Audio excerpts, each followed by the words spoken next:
All right. So while Yvonne works on the new magnets that will be going on the board soon, let's go over. The hockey news. Hey, can you hand me that magazine? So the hockey news, and I pointed this out a couple days ago now. This magazine arrived, and I highly recommend it. Now, they rate the top 50 players in each organization since their inception. Notice I said organization. So, for instance, the Winnipeg Jets, the old Jets, would go to the Arizona Coyotes, that kind of thing. They also rated defunct teams, which is fun. But I'm only going to grade the 30 number ones. These are their number ones, not my number one. Don't say, oh, he's not the greatest. These are the Hockey News' number one for each team.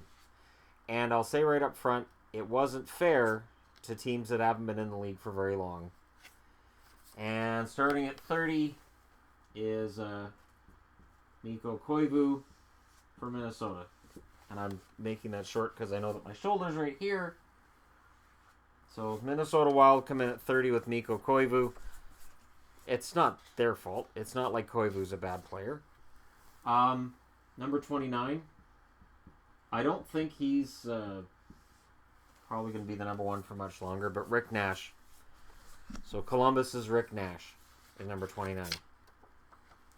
28, and again, this really hurts teams that haven't been in the league as long as others. Luongo for Florida. I don't think I have any reason that I have to describe these guys or why I'm putting them where I'm putting them. This one I may need to describe it a little bit. Marty St. Louis and Tampa. Very good player. Had a couple of amazing seasons. But I couldn't justify putting him higher than this. And that's just me, and that's just the fun of it. 26. Shea Weber in Nashville. And yeah, these are all teams that came into the league during the last round of expansion in the 90s and then into 2000. Shea Weber is a really good defenseman, and it was hard for me to pick between Weber and St. Louis, and you could make an argument for St. Louis and be right.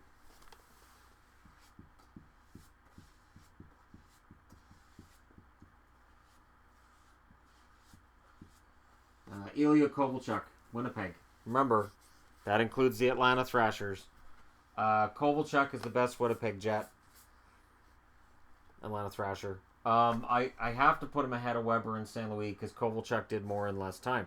Now, in terms of Hall of Famer, for my money, I don't know. Kovalchuk will probably get there. I would probably have St. Louis, Weber, Luongo in there first, but I wouldn't be surprised if Kovalchuk gets in on the second ballot. I don't think he'll get in on the first. 24.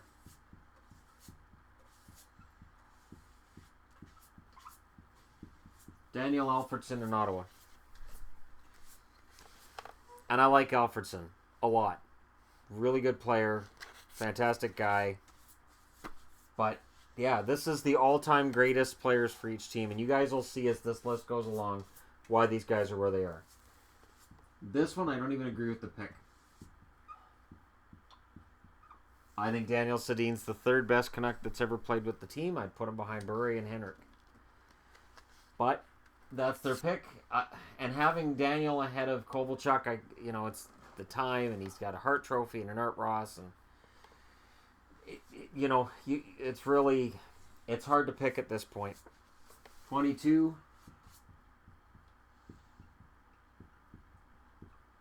Dale Hawerchuk, Arizona. This just doesn't look right, does it? So Dale Hawerchuk is a Winnipeg Jet. Kovalchuk was an Atlanta Thrasher. And yet, because of where the teams are right now, this is how it shows up. And it shows up that way in the magazine. So this isn't me doing this. This is the Hockey News magazine. And I'm just rating where they had everybody at number one. At 21...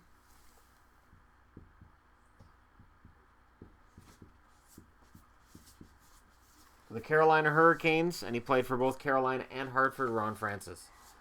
Francis was a fantastic passer, great leader, great guy. I never heard anything bad about him. What's not to like with him?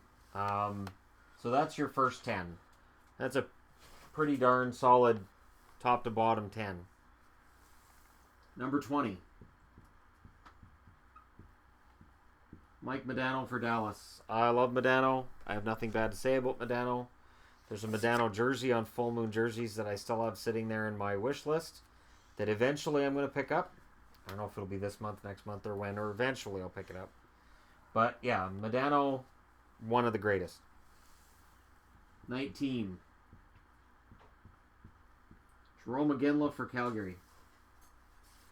Jerome McGinley was the guy who, anytime he played against Vancouver, my attitude was one of don't wake him up. Don't get him going. Don't wake him up. And then the Canucks would do something stupid like throw a check on him or do something to make him angry. And the next thing you know, he's burying pucks in the back of the net. I'm going to put a full name on this one because people aren't going to know who this is. Bill Cook for the New York Rangers. At a time when seasons were 40, 45 games long, Bill Cook was one of the best goal scorers. He had a season of 33 goals and 4 assists. But I think that was before they allowed forward passes. Yeah, that was the thing. The big question mark, of course, is why he's ahead of Brian Leetch. I can understand. And the Hockey News explains this, why he's ahead of Brian Leetch. So again, if you pick up the magazine, they do explain it. It is really hard to pick guys across eras, and it's hard for me because I've always tried to avoid comparing guys who played before I watched hockey. This guy played in the 30s, so clearly I didn't watch hockey back then. 17. Just based on the amount of time he's been the best passer in the game, Joe Thornton. Thornton is fantastic. He's grown quite a bit. He really has. Not just his beard, his whole persona, everything.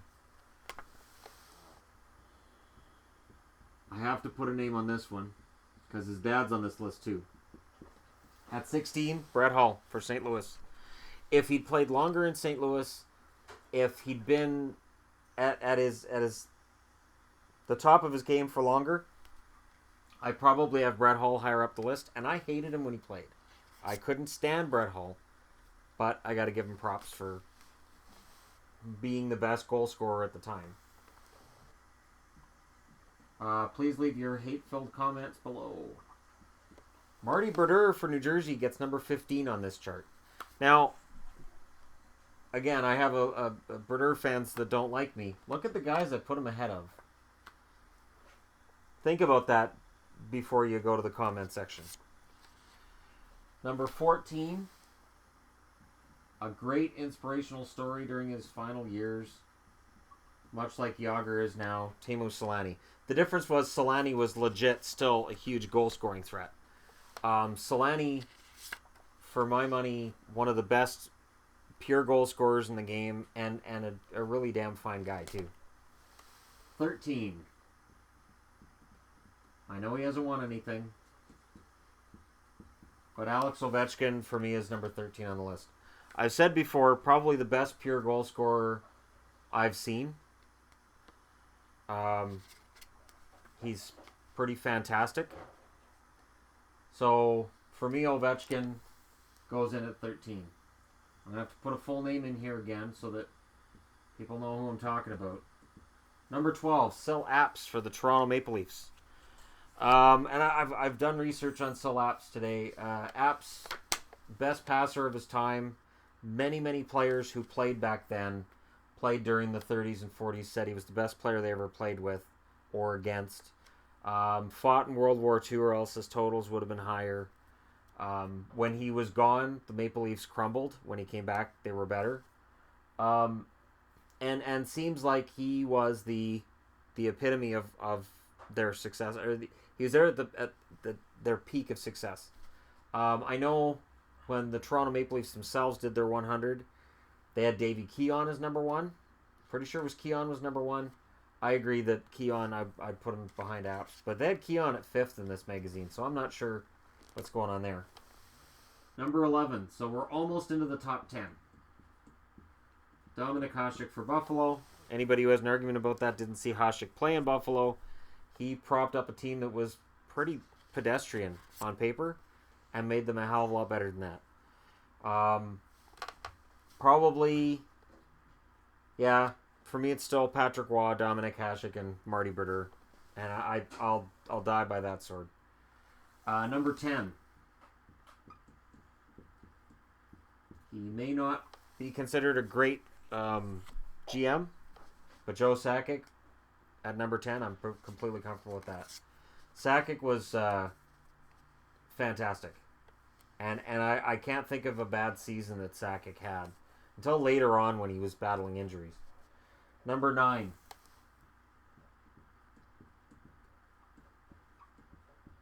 Before he was the color guy for the Florida Panthers, Denny Potvin won 4 Stanley Cups in a row for the Islanders. And Potvin was intimidating. And the magazine has him at 1 and Bossy at 2. You could interchange them as far as I'm concerned. But yeah, Denny Potvin, when he was on the blue line, he was strong, he was tough, and his offensive numbers were really good too. There really wasn't any way he couldn't beat you.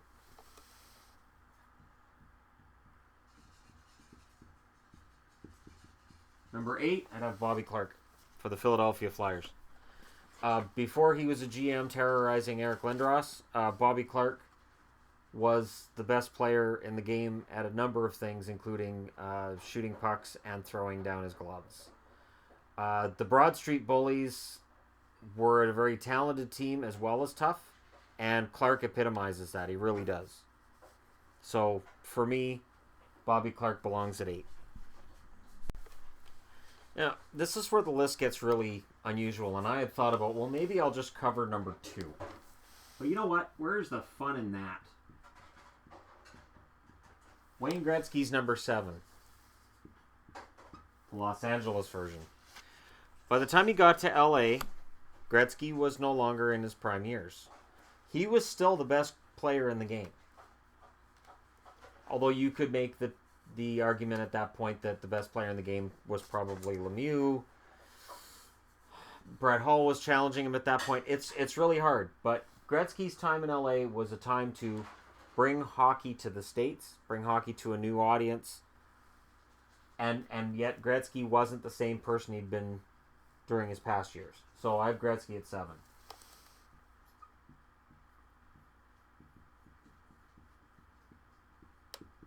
Bobby Hull. I never saw him play, but from everything I've read and seen, your hardest shooters, a lot of them have Bobby Hull to thank for that. Bending your stick as far as you can so you can get a wicked shot, Bobby Hull.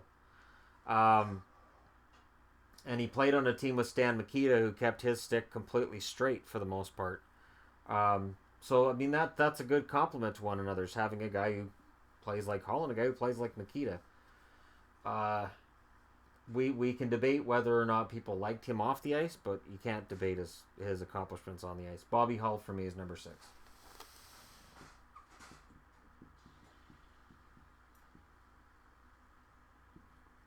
Number 5, Maurice Richard. Interestingly enough, number 2 on the list for Montreal, Henri Richard, who played a lot longer, scored more points because he played a lot longer. And the Richards, in a class of their own. I mean, it's hard to have Maurice Richard at number 5. You know, he scored 50 and 50 at a time when there wasn't a lot of goals being scored. And fantastic player. From 5 up, you could argue any of them should be number 1. And I say that because number 4, I have Gordie Howe. And I apologize. I apologize to Detroit fans, and I apologize to Gordie Howe fans, because he played really a long time, and there's the Gordie Howe hat trick, which, ironically, apparently he never had. He never had a game where he had a goal, an assist, and a fight. Never happened in the same game for him that anybody found that I've seen. But it's called the Gordie Howe hat trick because he could score, he could pass, and he could fight. So, with all due respect to everybody else on the list, Gordie Howe is unique in that way.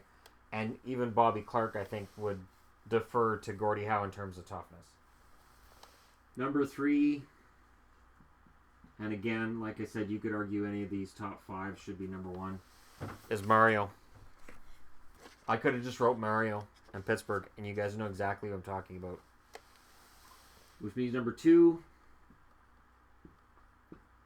and this is hard, I'm going to write number 1 on the board now, and I'm going to explain this.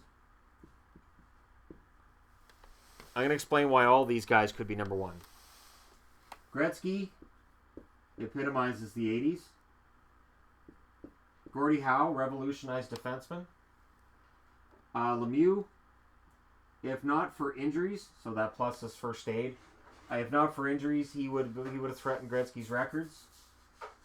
Gordie Howe has longevity and just being a superstar.